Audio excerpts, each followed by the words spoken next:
Purr Podcast, the best podcast for feline medicine and surgery with tips, tricks, and updates for the entire veterinary healthcare team. Dr. Susan Little is a feline medicine specialist with 2 cat-only hospitals in Ottawa, Canada. She is best known as an international speaker and as the author and editor of 2 textbooks. Dr. Jolle Kirpensteijn is a diplomate of the American and European College of Veterinary Surgeons and a big cat fan. Hi, this is Dr. Susan Little. And Dr. Jolle Kirpensteijn. This is the Purr Podcast, and this is a cat bite. A Dr. cat bite. Susan. Yes, We don't like cat bites, right? no, it is a cat bite. Okay. And that means that we have a short Yes, it's short. intermezzo because we have very important news. Yes. And, you know, there's only one person that can talk to us about very important news, Yes. and that is the famous repeat offender, Dr. Mike Lappin. Yeah! And special guest, Chippy. And Chippy is here. We're so excited you're here, Mike. And the reason that you're here is that the news is full of messages about cats. Yes, Very yes, clear. things have become even more important Right. Yeah, than they were yesterday. Right. really. It was even a news channel that I normally don't watch. Is that Starting with right? an F. Oh, Yeah. oh, yes, right, I've right. heard So of the that. pop-up, I was like, whoa, Yes, this must be yes. important. You know, I did mention it actually in my lecture yesterday, and I'll mention it again in the lecture today. You know, it's a dog lecture. I'll be mentioning H5N1. You can say canine, but you can't Canine. say, Yes, Oh, you know the rule of the yeah, bottle of that's wine. right, I that's- forgot. oh, yes. That'll be at 5:00. Yeah. Tell you guys. Excellent. Hey, but I do want to ask in front of the audience, why do I always have the bite ones? Is that just because I don't know enough to fill the whole section? No. You get full segments too, but I thought you were kind of in a hurry today. Oh, that's right. Right. It's good to be back. Right. Right. So we're better talking be. about avian influenza in cats, and it's a hot topic. It Tell is us a about hot it. topic. It is a hot topic. So let's start with the fact that avian influenzas are lots of different ones, right? Right. And they are of the influenza groupings, the ones that do jump around a little bit more. from And, species you know, to think species. about how you get these changes that allow them to infect another species. And we've had H5N1 for many years. It's not a new Mm. virus, but perhaps these new variants are a little bit more problematic for our cats, for sure. And then obviously dairy cows, so it's not just the birds. And then that handful of people that have been Right. infected now. Do, do they always originate in like chickens or poultry, or does it not matter? It varies by the Yeah, okay. by the strain, and Okay. so this one has been classically a bird A flu. bird flu. It truly has been the hyperpathic bird Mm-hmm. flu thing, and circulates, comes up and down over the years. But to my memory, this is the first time that we've seen cats developing neurological disease Wow. that we believe Wow. is related to this virus. Really? Yeah, so that's the scary part. Yeah.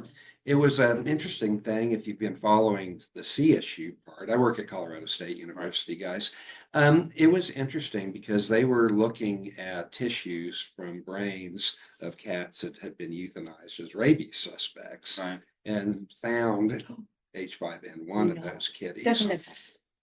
It doesn't necessarily prove causation, but if you That's- find virus within inflamed tissues, Right. it certainly strongly suggests it.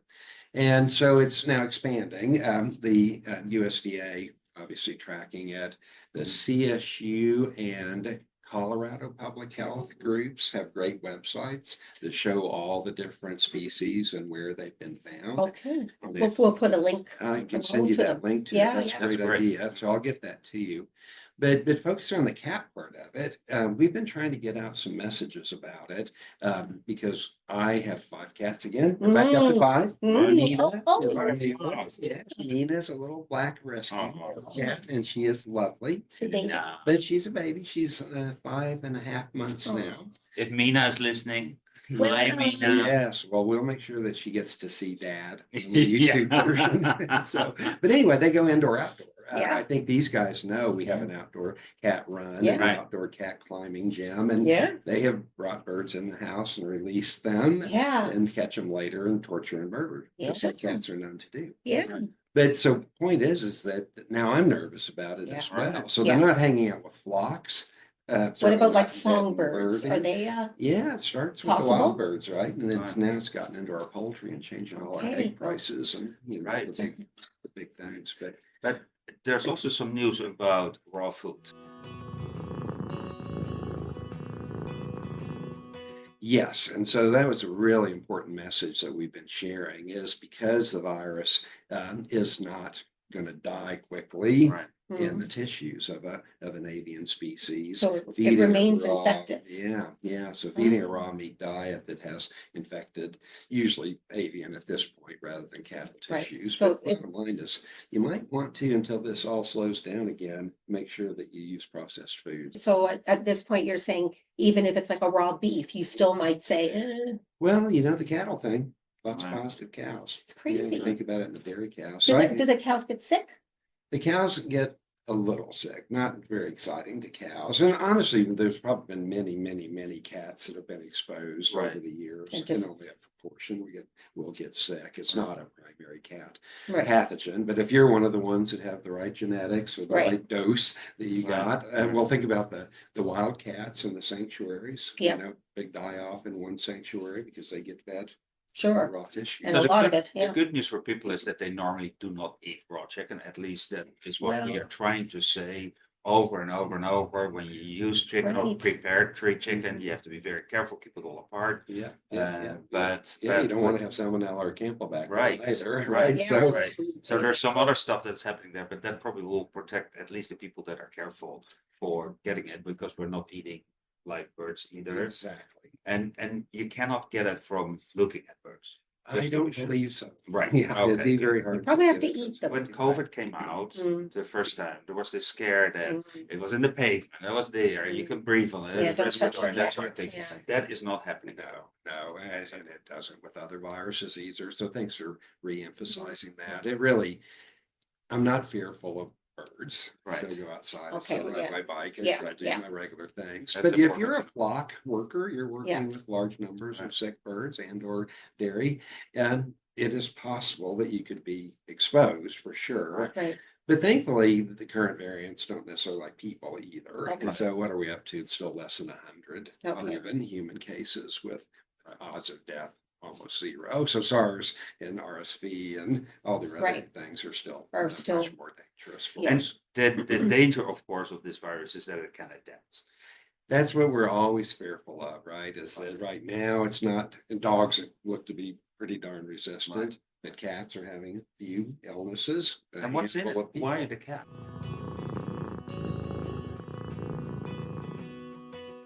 That's a great question, and we don't actually know because, all infectious disease illness is a combination of host factors as well as the parasite factor, in this And case, the a environment virus. in there. Yeah, dose, amount, and number of viral particles that you happen to be exposed to, Right. all tie into it. But I think, I'm glad you started the discussion with, we don't want our cats to get exposed, so don't feed them meat, don't let them hang with sick flocks. Right. You Right, probably right. don't want to be a barn cat on a dairy farm that's had, associated illness, Right, so right, those right, types of things.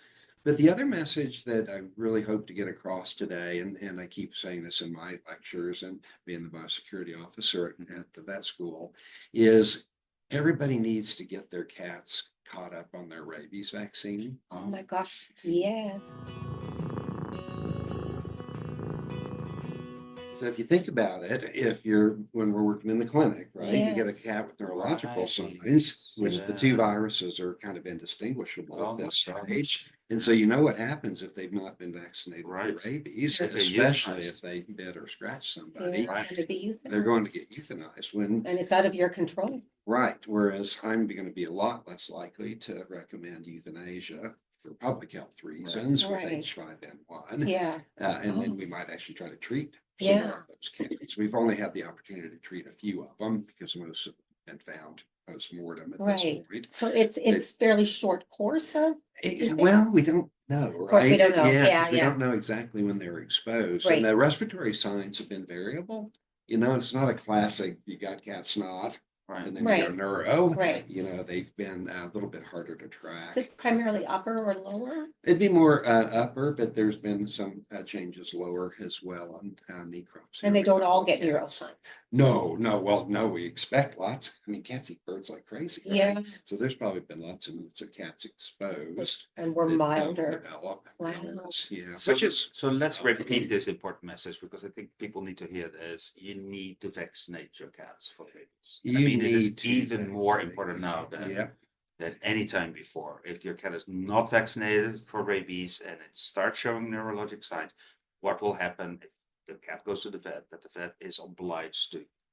yeah, absolutely. Yeah. Yeah, I would call my public health vet, get them involved like we Right, always do for our right, state. which is what we do, But yeah. that's what we generally do because people, as much as we love cats. Yeah. Right. And our pseudo cat chippy, we still have to worry about the public health. You know, Yeah, exactly. Because, rabies is still a killer in people. right, and it's like a zero tolerance management, isn't it? It actually is what Yeah. it should be. And I think all of Canada is like all of the US, it's the local public health unit who decides. Yeah. It's their officers Right, who Yeah, who we should decide. work with that team. Of course. Absolutely, And CSU has a absolutely. great relationship with our public. Yeah, health state and people. yeah, we do too, where I work, but sometimes in the end, it's not up to me, the decision doesn't come from me. And what neurologic signs do we have to watch? Yeah, kind of the whole depression and they don't really look furious with foaming or anything like Right. you think about all those pictures of Mm. dogs in India. Mm. It's not that, but it's going to be a multifocal neurological Right. inflammatory disease. Right. One of the things that I wanted to also make sure we mentioned briefly is it is easy to amplify the RNA. So if they are still having Mhm. respiratory signs, Mhm. we can easily amplify it. And all the state labs should be doing assays that will. pick Okay, up so you're talking about H5N1. diagnostic. Right, so if you see a sick cat Yeah. that's been hanging with flocks, Yeah. especially flocks that have dead birds or proven H5N1, then we can do the respiratory swab samples. You can actually amplify it from blood, and then at necropsy, of course, and It's a from the systemic tissues, infection. and Right. to make sure it's not rabies and was Okay. H5N1. So I have a question to know. about, you're not a cow expert, but No. cows normally don't eat birds. So Yes. how do they get infected? Yeah, probably still from the oral respiratory from the wild birds. Because birds are everywhere, of Yeah. course. They're everywhere. They in have to yards. Yeah. be that, and they're probably pretty close to the Yeah, cows yeah, and the food, absolutely. and they And- probably have feces. That's Because right. is it going through excrement? Yeah, it's in multiple body parts, Mhm. especially when they're sick and dying. Right, So, right. So that makes a lot of sense then. Easy And to then they study can around. ingest it like that. Right, that makes a lot of sense. Mhm. Okay, so we talked about respiratory signs, neurologic signs, anything else? That's I think from the clinical side, not really. It would be. I'd Well, you look at- mentioned treating some of them. Is it? Well, yeah, supportive so or- let's Go look to at the the treatment for a second. The questions that I've gotten the most, since we've been so excited about treating coronaviruses, Yeah. everybody's like, "Oh, can I give them a GS drug? Oh, or can I look give at them that. EIDD at Right. 2801 or molnupiravir?"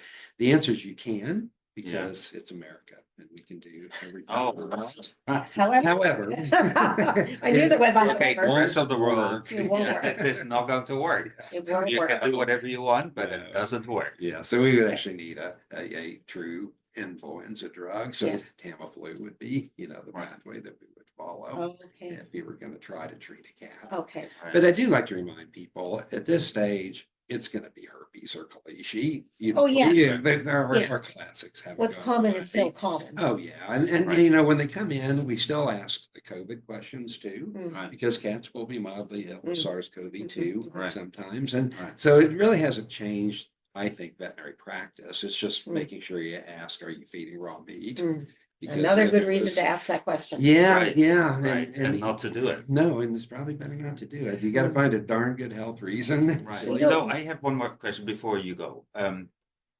When COVID broke out, one of the scares that we as veterinarians had that everybody was turning against the cat because the cat was it's going to spread it all over. It was asphalt cats, all sorts of reasons why For sure. COVID would destroy the world. Yes.